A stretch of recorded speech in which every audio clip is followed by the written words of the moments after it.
Bluff is home, but the north is where I'm from. I'm a Jaffa. I've been away for 8 years, and coming back is like seeing this place like a visitor with a fresh pair of eyes for the first time. And I'll tell you what, this part of the country, it sings.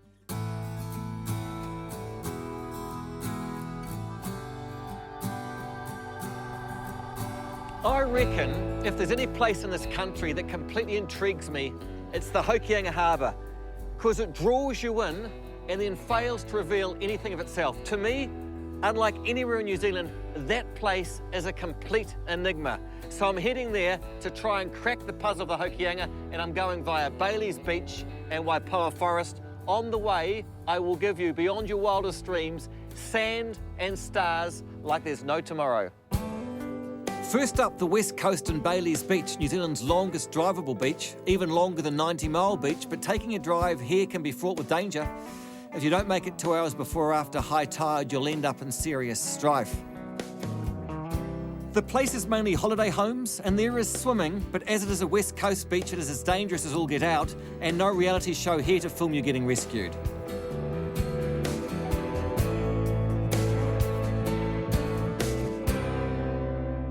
But it is after dark the place gets interesting, as Bailey's Beach is home to New Zealand's second largest publicly accessible telescope. Deborah Hamley has been crazy about astronomy for as long as she can remember. She is Canadian and moved here 6 years ago to realise her dream of opening an observatory.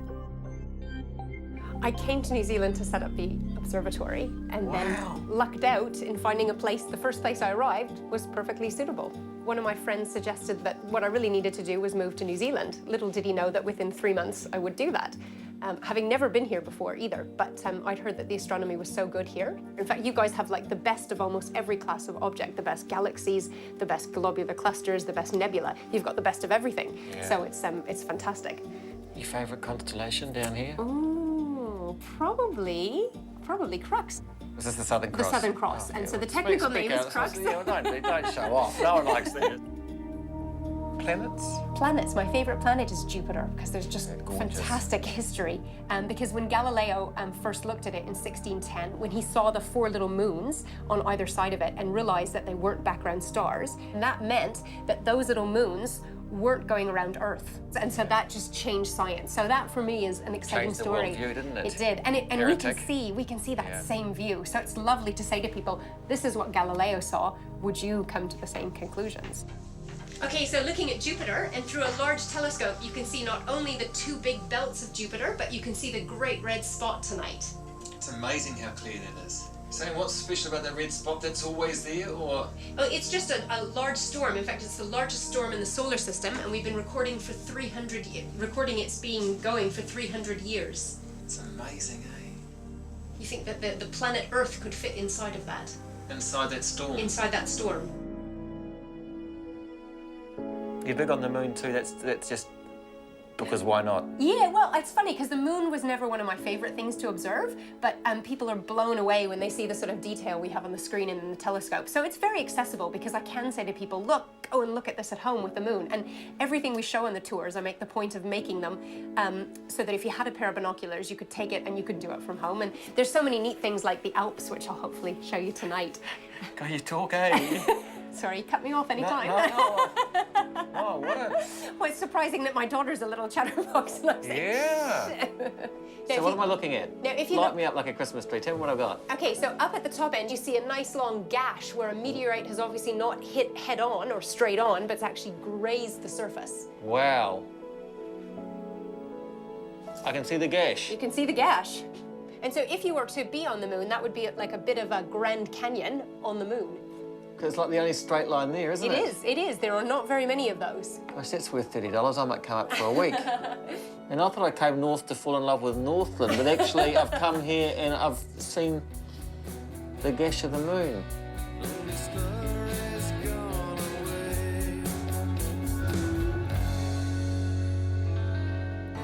Well, I've got to confess, I judged Deborah. I thought she'd be too full on. Well, she was, but she did make astronomy interesting. I'm off now to the Waipua Forest. Northland, Auckland and the Coromandel were once covered in forests dominated by the mighty kauri, but by the early years of last century it had almost all been destroyed by logging. In fact, now only 3% of the forest remains. The Waipua Forest is one of the largest remaining pockets of kauri, and by just walking off the road you quickly get a sense of what the kauri forest must have once been like. Tāne Mahuta, the biggest kauri tree in New Zealand and in the world. Over 2,000 years old, solid timber, great form. I'm not an overly sentimental person, or you must do this sort of a person, but I imagine for most New Zealanders, to me, this would be the one must-see. Forget Parliament or where the treaty was signed. I think this probably is New Zealand's absolute knockout. I mean, look at him. What a masterful, magic, spectacular, splendid, proud tree. Tāne Mahuta.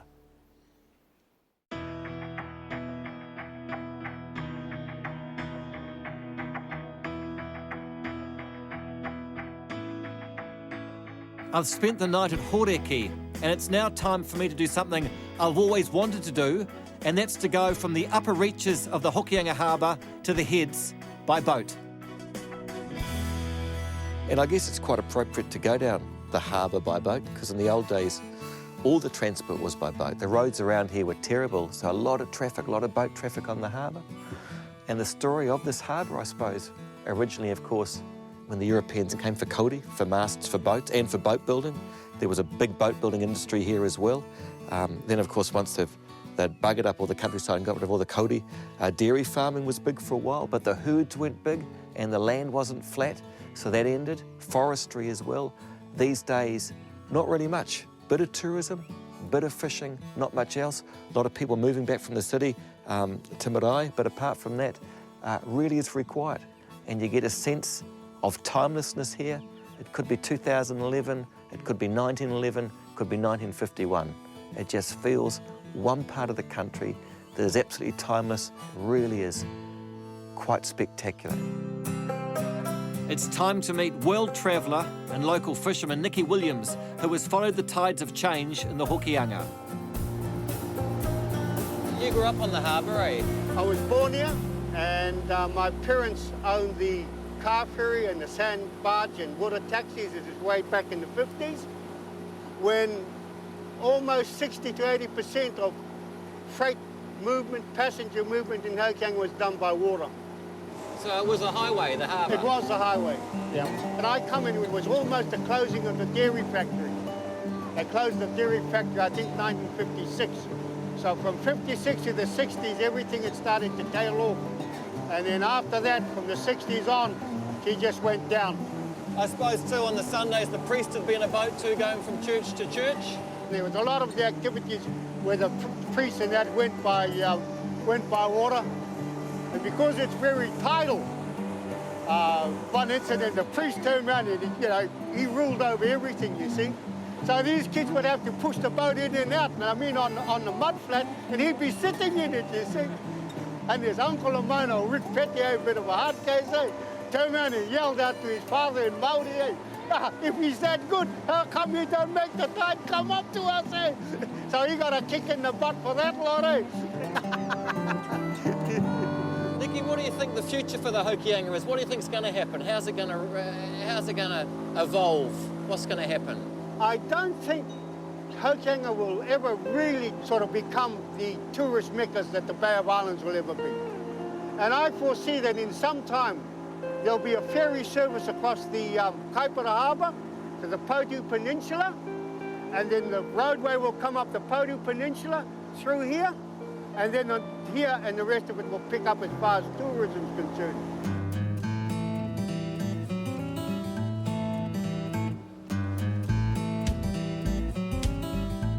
I've got a confession to make. When I decided to tell some of the stories of the Hokianga, I thought I'd give the whole tale of Opo a miss because it's sort of slightly obvious and has been done to death until I came up here and saw some of the photos of the time, particularly those ones that Eric Lee Johnson took of when the dolphin was here and the funeral. And in reality, it's a very, very moving story. Opo the dolphin transfixed the people of the Hokianga in New Zealand in the summer of 1955. Eric Lee Johnson had travelled to the Hokianga to spend the summer painting, but spent most of his time taking photos of the bond developing between this extraordinary dolphin and the people. But it was not to last. Opo was found dead in March 1956. The circumstances have never really been explained. Eric Lee Johnson was there to capture the outpouring of grief as the people of Upinoni farewelled Opo in an emotional funeral. And right there is the grave of Opo the dolphin. Not the memorial, the grave. I always thought it was just the memorial. I always thought the skeleton would be in Te Papa or a museum, but actually Opo's skeleton is below that. So I've learned a lot about this story. I thought it was just a bit of a kitsch 1950s story, but actually it's quite a moving story about a dolphin that transformed a nation, and you can still come here to the pilgrimage. So yeah, it's got a lot of power to it for the Hokianga. I know everyone says, oh, you're going to the Hokianga, don't do the story of Opo the dolphin, it's been told 1,000 times, but actually, for me, it's a story that still resonates and is still a story with a bit of power, thanks to those photos largely as well.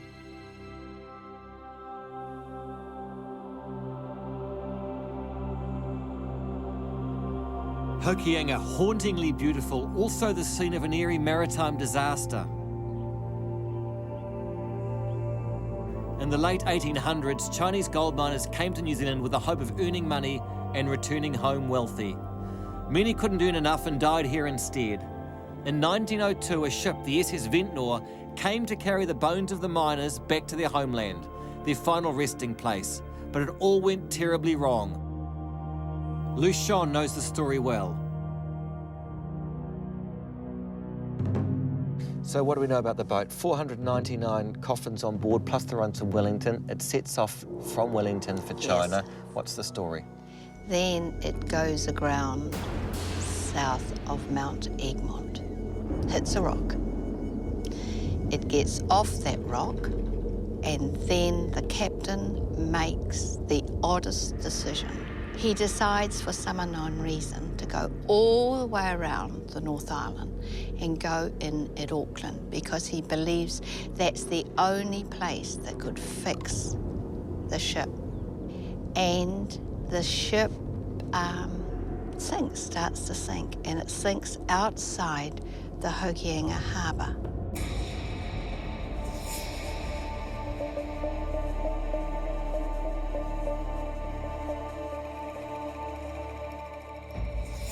So your interest, I presume, would very much be the 499 bodies going back to China. So what happened to those bones? They came up on shore. There's a lot of bones, 499 people. That's a hang of a lot of bones around. Well, they couldn't have come up in a better place. I mean, the tangata whenua is one group of people in the whole world that really respect the human remains. So they collected them, the human remains, and they reburied them. And they said, this is tapu. And when I've gone around and said, so, what? What were you doing? Now what? And they said, oh, we were waiting. I said, waiting for what? Waiting for something to happen. So for you now, 100 years on, it's just about acknowledgement. It's not about taking those people back to China. That's not realistic. No. It's not realistic, and China's not like China was also. And Maori have been wonderful. They have taken the attitude that they are there to facilitate us to do what we need to do because they understand we need to do it.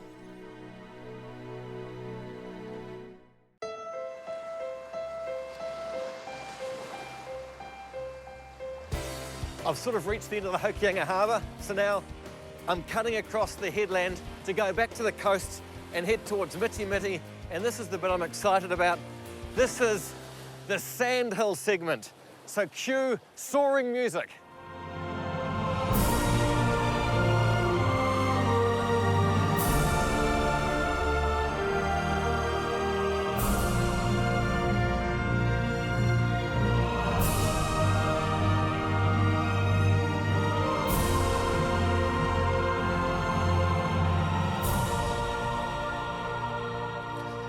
I've got about 2 hours walking through these thousands of acres of sandhills to get to the coast, and I haven't got a huge amount to say about it. The sandhills, well, they're fantastic, they're spectacular, there's no one around, that's a bonus, and it's incredibly quiet. And I suppose if there's one thing I'm aware of, I'm thinking, at least with these being sand dunes and movable land, at least you know the developers aren't gonna move in and put a subdivision here, and I guess that's a really, really good thing. Apart from that, I'll probably let the music and the pictures tell the story, and failing all that, there's always the option of the costume change.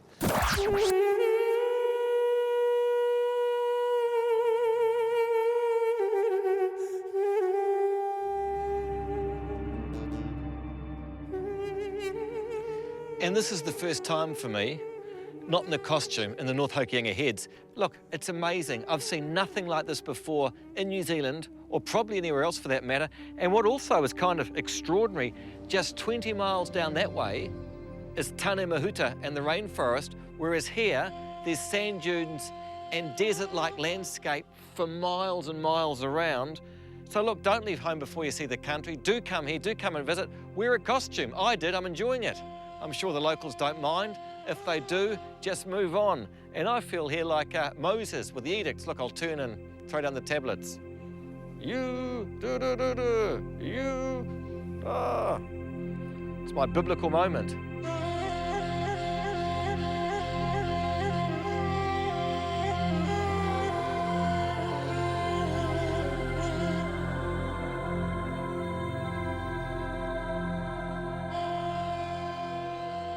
Is a light coming through? Is a light coming through? Is a light coming through?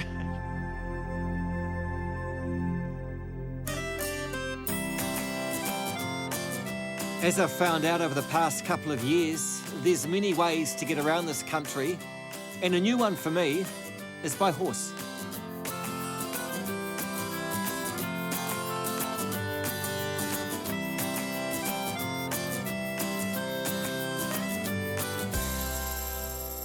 Is this where you were brought up and born and bred as well? Born and bred here, man, midi. So did you decide to come back and run the pub, or did you decide to to come back and find if you could make a living? I actually came back in 1981 because I thought I'd come back and retire. But that didn't last long. You think you got enough put away, you know, to retire, but I only had a couple of kids then, and I ended up with 9, you know, and when I moved home, so I had to find work.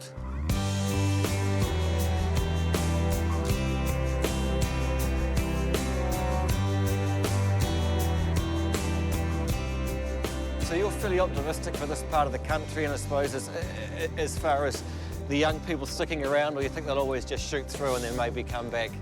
The biggest thing is to create work, you know, is to find work that's sustainable for them to stay back here. That's a big problem we have. You'd be pretty lucky and happy that Miti's, it still seems pretty unaffected. I mean, it's not fully yuppies. It's still pretty traditional. And, yeah, it is. It's not spoiled up here, is it? No, I think tourism could play a big part in this area. You know, everybody knows about the Waipawa Forest and about Opunoni, and they go from Opunoni over to the east coast, you know, to Paihia. And but this place is really unknown. A lot of people I've met, they can't believe that you can come here and go out on a horse track for 4 or 5 hours and not see one person and not come across a car. I reckon everybody that travels from any country should come to the Hokianga first. It's the best place in the world, mate.